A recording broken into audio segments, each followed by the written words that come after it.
Hadis yang ke-14 yang dibawakan oleh Al-Imam Al-Bukhari, dan hadis ini hadis yang terakhir di dalam bab yang ke-6, balas budi kepada kedua orang tua. Hadis ini adalah athar tentang sahabat Abu Hurairah. Athar dari sahabat Abu Hurairah, yaitu dari Abu Murrah. Akhbarahu annahu raqiba ma'a Abi Hurairah radhiyallahu ta'ala anhu ila ardhihi bil Aqiq. Abu Murrah ini pernah menaiki kendaraan bersama Abu Hurairah menuju ardhihil Aqiq, ke tempatnya kampungnya yang disebut Aqiq, ya, adalah daerah Al-Aqiq, yang disebut ya kampungnya. Fa idza dakhala ardhahu sahabi a'la sautih.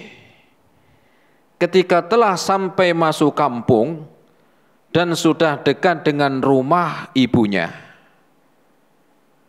maka Abu Hurairah pun sahabi a'la sautih, dengan mengucapkan sesuatu yang suaranya itu ditinggikan. Apa yang dikatakan oleh Abu Hurairah? Assalamu alaiki atau alaikis salamu wa rahmatullahi wa barakatuh ya ummatah atau ya ammatah.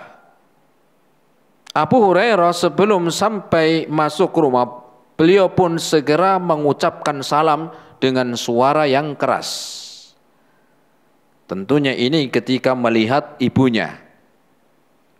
Alaikis salam wa rahmatullahi wa barakatuh ya ummatah. Fataqul, kemudian ibunya pun menjawab, wa alaikas salamu wa rahmatullahi wa barakatuh. Saling mendoakan, saling mengucapkan salam. Yaqulu rahimakillahu rabbaitini saghira. Kemudian Abu Hurairah setelah mengucapkan salam, Abu Hurairah pun mendoakan ibunya. Mendoakan ibunya. Semoga Allah merahmatimu wahai ibuku, sebagaimana engkau telah mendidikku, telah mengasuhku, atau engkau telah menjaga dan memberikan sesuatu yang engkau lakukan ketika aku masih kecil. Fataqulu, kemudian ibunya pun menjawab, ya bunayya wa anta fajazakallahu khairan. Demikian juga engkau wahai anakku, semoga Allah membalas dengan kebaikan untukmu. Wa radiya anka, dan semoga Allah ridho untukmu. Kama barartani kabiro, sebagaimana engkau ketika sudah dewasa berbuat baik kepada ibumu. Kemudian ya, itulah yang disebutkan oleh ya Abu Hurairah.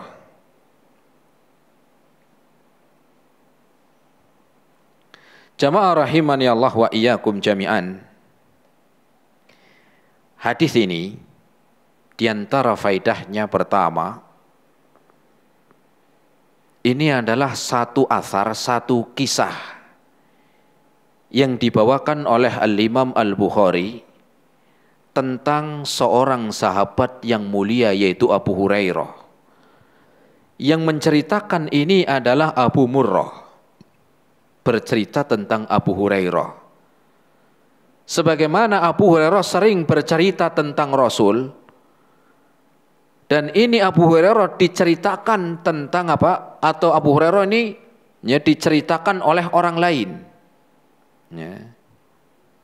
Dan Abu Murrah ini adalah saksi mata yang bertemu dengan sahabat mulia Abu Hurairah, atau yang dikenal dengan Abdurrahman bin Sakhr. Ya, di mana Abu Hurairah ini nama aslinya siapa? Abdurrahman bin Sakhr, dari negeri Yaman.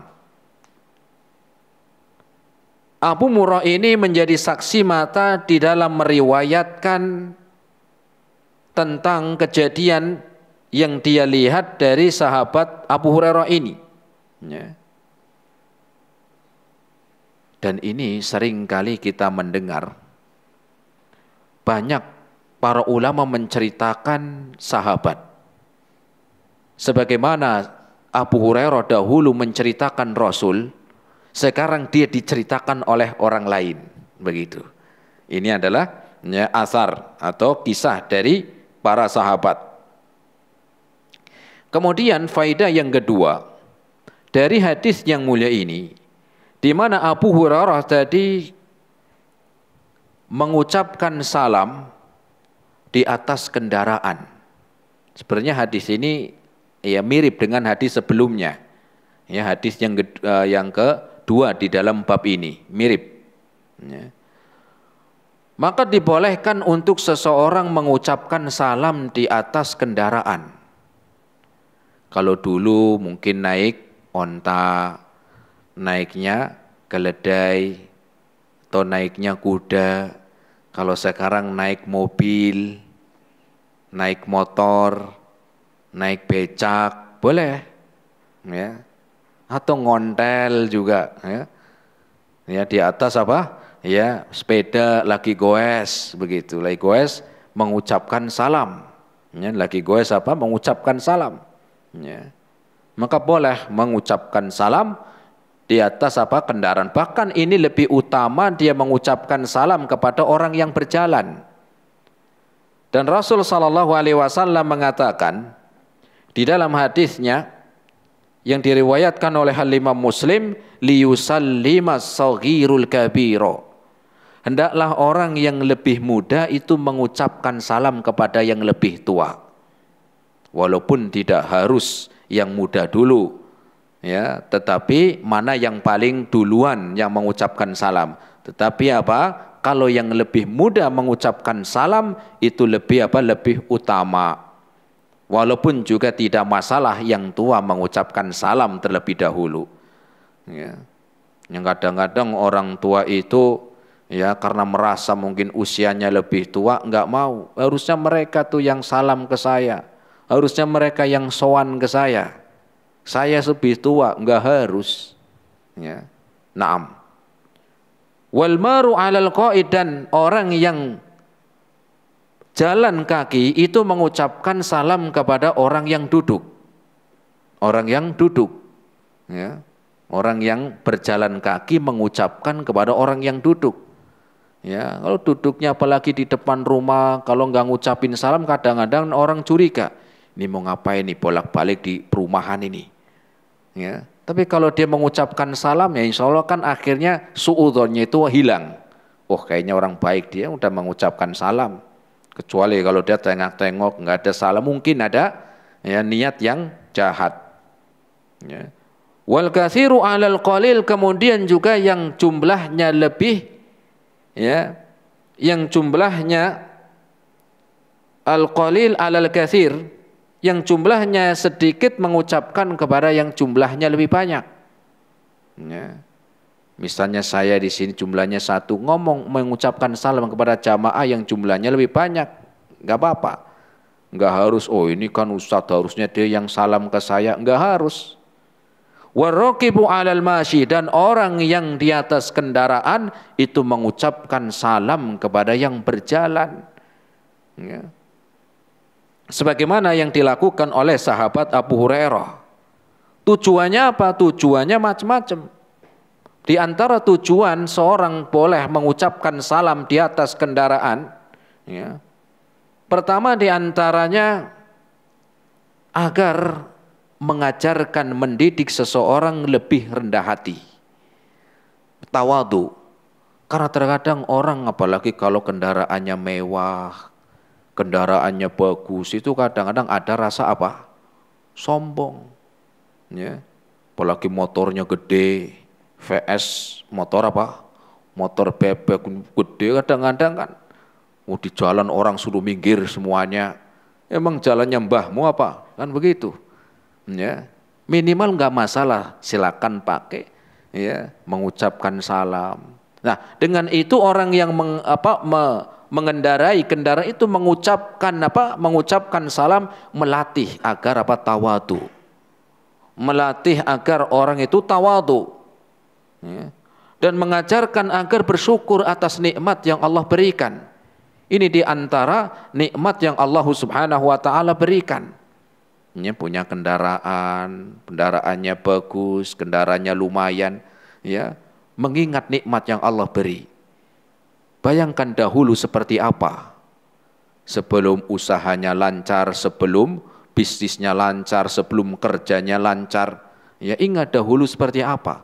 Sehingga ketika dia naik kendaraan, ya maka mengajarkan agar bersyukur. Di antara bentuk syukurnya adalah mengucapkan salam. Sebagaimana Abu Hurairah ini. Ya, dan ini sebagaimana hadis yang lalu setelah menjadi apa? Wakil dari gubernur. Ya, dia apa? Hadis yang sebelumnya. Kemudian di antara faidah yang lain dari hadis ini, mengucapkan salam kepada orang tua, ya. Mengucapkan salam kepada orang tua, hendaklah dia itu apa? Semangat. Karena kadang-kadang ada anak yang malu ngucapin salam ke orang tuanya. Mengucapkan salam itu malu ke orang tuanya. Tapi kalau sama orang lain kok bisa fasih bener gitu. Assalamualaikum ke orang tuanya nggak pernah. Ya. Ini lihat Abu Hurairah sampai dengan suara yang keras. Assalamualaikum. Ya. Warahmatullahi wabarakatuh ya ummatah. Assalamualaikum wahai ibuku. Ini kan bentuk beliau nggak malu dan beliau nggak sendirian. Dengan siapa? Dengan saksi mata tadi Abu Murrah. Ya. Dengan Abu Murrah ini ya dengan yang lain, dengan temannya. Kok kadang hari ini ada orang itu karena sama temannya ngucapin salam ke orang tuanya kok malu. Ya. Padahal Rasul mengatakan hakul muslim alal muslimi sittun. Hak seorang muslim dengan muslim yang lain itu ada 6. Yang pertama apa? Yang pertama idza laqitahu fasallim alaihi. Apabila engkau berjumpa dengan dia seorang muslim, di antara haknya adalah mengucapkan salam. Lah sekarang orang tua bukan orang muslim jauh, bahkan dia orang tua, orang yang punya jasa, orang yang sudah perhatian, orang yang sudah memberikan nafkah. Kenapa kita itu malu mengucapkan salam kepada orang tua? Ketika di luar bisa mengucapkan salam kepada yang lain, di tempat kerjanya, di kantor, di sekolah, ya, di masjid, kok bisa kepada orang tua tidak mau mengucapkan salam? Ya. Lihat contoh nih sahabat Abu Hurairah. Ya. Di antara faidah yang lain dari hadis ini, sebagaimana dikatakan tadi doa dari sahabat Abu Hurairah, rahimakillahu rabbaitani shaghira fataqulu ya bunayya wa anta fajazaqallahu khairan wa radiya anka kama barartani kabira. Saling mendoakan antara orang tua dan anak. Ya, jangan orang tua pengennya didoain sama anak, tapi orang tua nggak mau doain anak. Atau anak pengennya didoain tapi nggak mau doain orang tua. Saling mendoakan antara orang tua dan anak. Ya. Bukan malah doain yang nggak benar. Semoga cepat mati. Nah ini nggak benar. Ya. Karena pengen warisan ternyata. Ya. Saling mendoakan antara orang tua dan anak. Ya. Dan ini ya memang harus dibiasakan. Kalau memang belum pernah, itu kayaknya mungkin aneh. Tapi begitulah agar menumbuhkan apa? Kecintaan antara orang tua dan anak. Ya. Kemudian faedah yang lain diantaranya mensyukuri jasa besar orang tua. Terlebih lagi ketika anak sudah dewasa. Mensyukuri jasa besar orang tua. Terlebih ketika seorang anak ini sudah dewasa. Ya. Kenapa sudah dewasa? Lebih mensyukuri nikmat orang tua. Karena ada anak-anak atau orang yang nggak ketemu orang tuanya ketika sudah dewasa? Ada? Ada. Banyak anak itu sudah dewasa nggak ketemu sama orang tuanya. Atau mungkin ketika masih kecil bapaknya sudah meninggal dunia. Atau ibunya sudah meninggal dunia. Sehingga ketika anak ini dewasa nggak ketemu bapak ibunya. Maka bersyukur kita nih yang masih hidup, orang tua kita, dalam keadaan kita nih sekarang sudah dewasa. Bukan cuma sudah dewasa, sudah punya anak istri, sudah punya cucu malah. Kalau masih ngelihat orang tua masih hidup, bersyukur. Menambah syukur kita sebagai seorang anak ketika sudah dewasa dan masih ketemu orang tua. Kenapa? Karena ada orang-orang yang gak ketemu orang tuanya ketika dewasa. Bahkan mungkin dari kecil sudah ditinggal mati oleh orang tuanya. Lihat Rasul SAW ketika lahir gak ketemu bapaknya. Ibunya meninggal ketika umur 6 tahun. Ya. Ketika ibunya meninggal dunia, Rasul umur 6 tahun gak ketemu, gak lama. Ketika dewasa gimana mau ketemu bapaknya, gimana mau ketemu ibunya, sedangkan bapaknya sudah meninggal dunia, bahkan gak sempat ngeliat. Ibunya pun ketemu hanya ketika umur 6 tahun. 6 tahun sekarang paling TK, belum dewasa. Maka kita bersyukur ketika kita sudah dewasa hari ini dan masih menjumpai orang tua masih hidup. Ini adalah yang Allah pilih untuk kita. Kesempatan Allah memilih kita sudah dewasa dan ketemu orang tua. Banyak orang yang sudah nggak ketemu orang tuanya ketika sudah dewasa. Makanya doanya tadi ya oleh ibunya dari Abu Hurairah, ya, dia mengatakan wa anta fajazakallahu khaira wa radiya anka kama barartani kabira.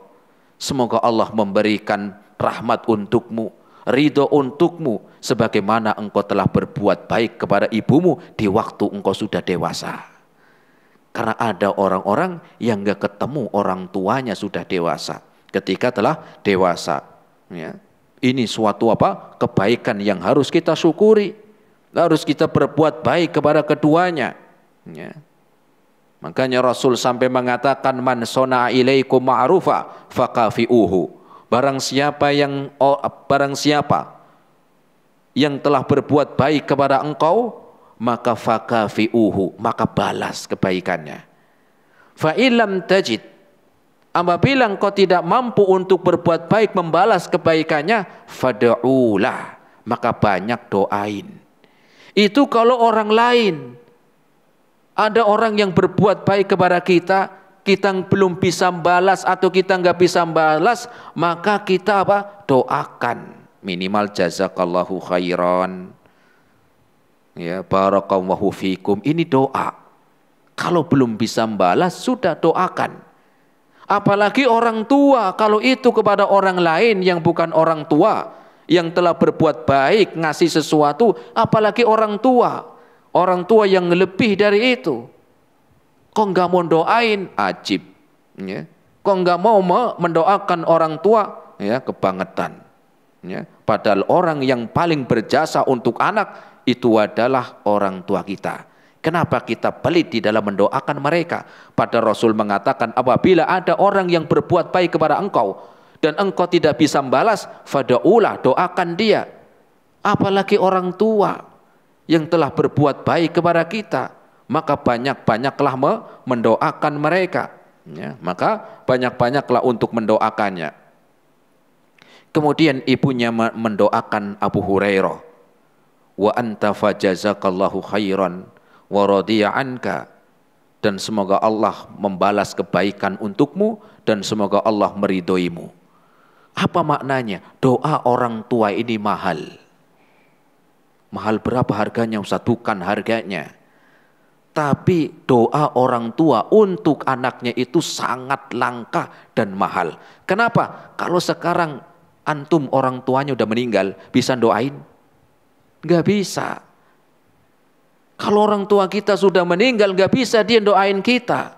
Sehingga kesempatan emas ketika kita masih mendapati kedua orang tua atau salah satunya masih hidup, kita masih bisa mendapatkan doanya orang tua.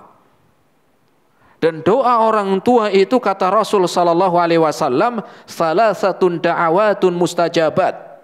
Ada 3 doa yang apa? Yang mustajab. Lahunna la syakka fihinna, yang tidak diragukan lagi. Apa yang pertama? Da'watul madlum, doanya orang yang lagi dizalimi. Wa da'watul musafir, dan doanya orang yang lagi safar. Wa da'watul walidi liwalidih, dan doanya orang tua untuk anaknya. Kalau lagi dizalimi, ya ini diantara doa itu makbul. Tapi antum nggak usah mengharap orang dolim ke antum ya. Mana yang mau dolim ke saya pengen doa saya dikabulkan. Nggak usah nyari-nyari masalah dan begitu. Ya. Atau safar, kapan aja kita bisa safar, di sana ada keutamaan doa. Tapi yang ketiga, yaitu doa ul walidi li walidi, doanya orang tua kalau masih hidup. Sekarang kalau orang tua sudah meninggal dunia, apa ya dapat doa? Kan enggak. Maka kesempatan terbaik manakala kita masih menjumpai orang tua masih hidup, banyaklah untuk kita mendoakan, dan orang tua pun akan mendoakan anak. Ya. Dan doanya orang tua itu rata-rata tulus. Ya. Beda kalau doanya apa? Doa selain orang tua. Apalagi doanya apa? Bawahan. Doanya orang-orang yang ada kepentingan. Ini bukan tulus, tapi bulus. Kenapa? Karena doanya ada apa? Ada niatan yang lain. Tapi kalau doanya orang tua rata-rata doa untuk anaknya itu tulus Jawa. Sehingga keutamaan mendapatkan doa dari orang tua selama mereka masih hidup. Dan keutamaan anak yang mendapati kedua orang tuanya masih hidup. Maka berbuatlah yang terbaik. Ya, berbuatlah yang terbaik. Kenapa? Karena dengan kita mendoakan orang tua, maka orang tua pun mendoakan kita. Rasul mengatakan al-jaza'u min jinsin amal, dan perbuatan itu sesuai dengan, dan balasan itu sesuai dengan yang diperbuat. Jangan kita mengharapkan doanya orang tua terus, tapi kita nggak pernah doain. Maka saling mendoakan. Saling mendoakan. Kenapa? Karena di dalam agama kita inti dari ilmu adalah untuk diamalkan. Kita belajar tentang hadis-hadis dari Rasul, asar-asar dari para sahabat, ya, tentang keutamaan akhlak, tentang keutamaan amal, itu untuk diamalkan, bukan untuk sebagai wawasan, sebagai pengetahuan, bukan, tetapi ilmu itu untuk diamalkan. Kalau bukan sekarang mau kapan kita bisa mengamalkan? Kalau bukan kita masih hidup sekarang untuk kita amalkan, mau nunggu sampai kapan? Ya, padahal Rasul Shallallahu Alaihi Wasallam doanya setiap pagi setelah sholat subuh itu diceritakan oleh Ummu Salamah, ya, sebagai istri Nabi Shallallahu Alaihi Wasallam mengatakan, karena Rasul Shallallahu Alaihi Wasallam yaqullu kulla sobah, Rasul berdoa setiap subuh selesai sholat subuh. Apa itu? Allahumma inni as'aluka ilman nafi'a wa rizqan thayyiba wa amalan mutaqabbala. Ya Allah, berikanlah aku ilmu. Ilmu pertama, kemudian rizki yang halal, dan yang ketiga adalah amal. Sehingga di sini amal yang diterima itu didahului dengan ilmu, dan ilmu ini adalah yang disampaikan oleh Nabi Shallallahu Alaihi Wasallam dan yang disampaikan dari Al-Quran. Sehingga ilmu ini dalam syariat Islam untuk kita amalkan, bukan untuk berbangga diri, tetapi ilmu ini apa yang bisa kita ambil, apa yang bisa kita amalkan, dan kelak pada hari kiamat akan menjadikan kebaikan untuk orang-orang yang mengamalkan ilmunya. Sehingga ya, hadis satu ataupun dua yang kita dapatkan, maka berusahalah untuk kita amalkan. Walaupun itu tidak secara rutinitas, tetapi minimal ada yang bisa kita amalkan. Terlebih lagi di dalam berbakti kepada kedua orang tua, apalagi orang tua sudah tua. Maka perbanyaklah untuk berbuat baik kepada mereka, sehingga mendatangkan kebaikan untuk kita di dunia dan di akhirat nanti. Semoga bermanfaat. Ini yang bisa kita sampaikan. Semoga bermanfaat. Kita lanjutkan insyaallah ta'ala, yaitu di bab yang ke-7. dalam hadis yang ke-15. Ya, wa sallallahu ala nabiyyina Muhammad wa ala alihi wa ashabihi wa sallama tasliman katsira. Subhanakallahumma bihamdika asyhadu an la ilaha illa anta astaghfiruka wa atubu ilaik. Assalamualaikum warahmatullahi wabarakatuh.